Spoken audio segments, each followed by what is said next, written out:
Michael Shellenberger joins me now.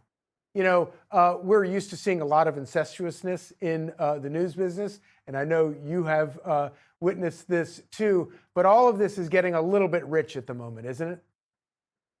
Yeah, well, thanks again for having me. Yeah, I mean, to put some context here, I mean, Bari Weiss is kind of widely considered one of the most brilliant editors of her generation. She left the New York Times because she had principles after the New York Times had forced out its op-ed editor for publishing an op-ed by Senator Tom Cotton that was entirely appropriate op-ed, and the publisher caved in to a woke mob. Bari built up the Free Press, which is, I mean, by all accounts, one of the most significant publications. I think it's one of the best publications in the United States. And Sharon Alfonsi, the reporter here, this is the second time that she has manipulated coverage. The first time was DeSantis. She falsely claimed that he had basically been corrupted by a supermarket chain to do vaccine distribution.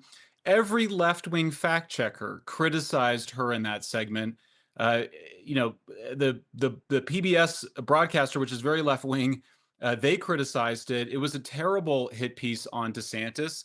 And now we've just learned, as you pointed out there, that in fact, State Department, DHS, and the White House all gave comment, and Alfonsi did not include it in her segment. So it just proves that Bari was 100% correct in pausing this segment. I mean, she said she wanted more Right. time for it. It's completely reasonable request. And you know, one of the things that, for a lot of people that haven't spent their life working in newsrooms and don't exactly understand the process, this is all part of the editing process. And one of the things that I love that she said was, look, this is just a sort of political screed. This doesn't advance the story.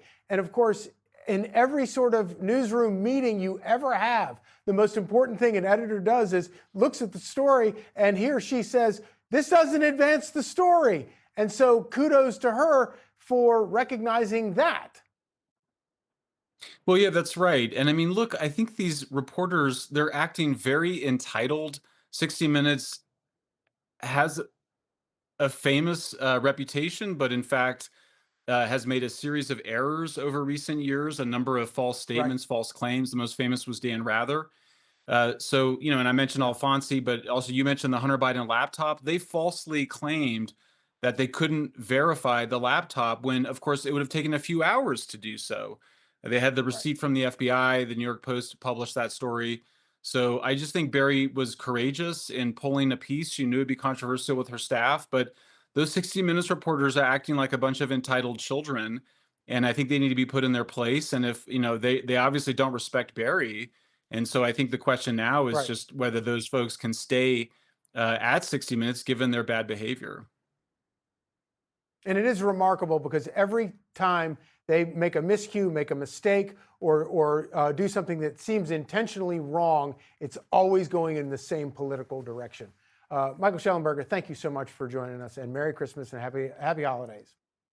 Merry Christmas to you. Hey, Sean Hannity here. Hey, click here to subscribe to Fox News YouTube page and catch our hottest interviews and most compelling analysis. You will not get it anywhere else.